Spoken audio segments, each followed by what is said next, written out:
तर आज आपण बनवणार आहे आपला तिसरा व्हिडिओ। तर तुमचं स्वागत आहे आपल्या आईच्या घरोब्यामध्ये। तर आज आपण बनवणार आहेत पोहे।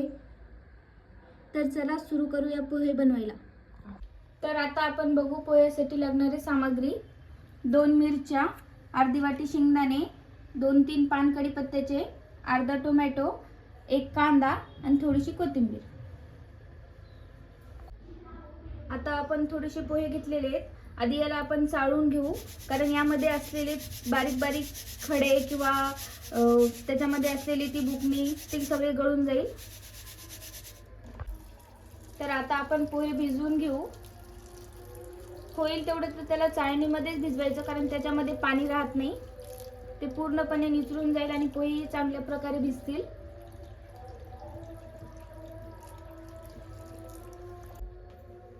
पोहे धुतल्यानंतर याला 5 मिनिट झाकून ठेवायचं। झाकून ठेवल्यामुळे हे चांगल्या प्रकारे भिजतील आणि मऊही होतील।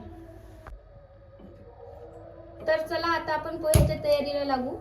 आधी गॅस पेटवून घेऊ, त्यानंतर कढई ठेवल्याच्या नंतर कढई थोडी तापू द्यायची।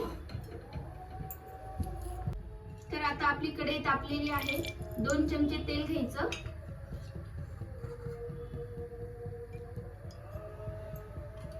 आता थोड्याशा मोहऱ्या टाकून घेऊ, त्यानंतर शेंगदाणे टाकू।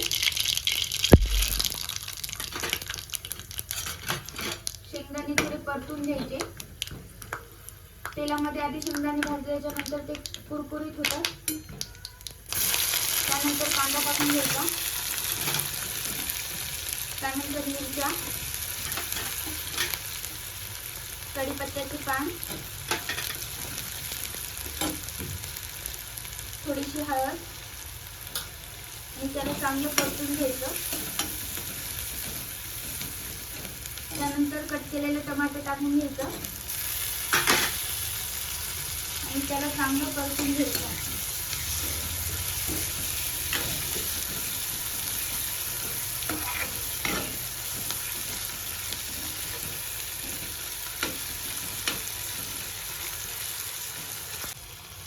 चवीपुरतं मीठ टाकून घ्यायचं।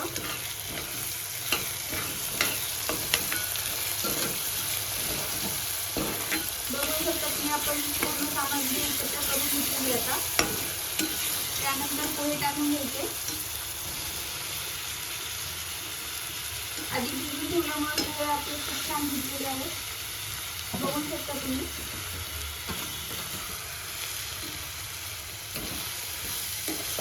पोहे आता चांगले मिक्स करून घ्यायचे आपल्या मटेरियलमध्ये।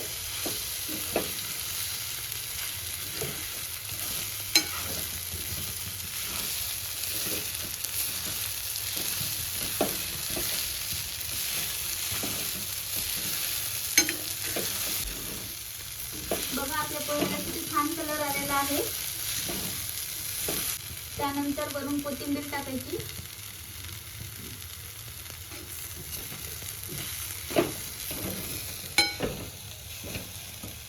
गॅस बंद करून घ्यायचा।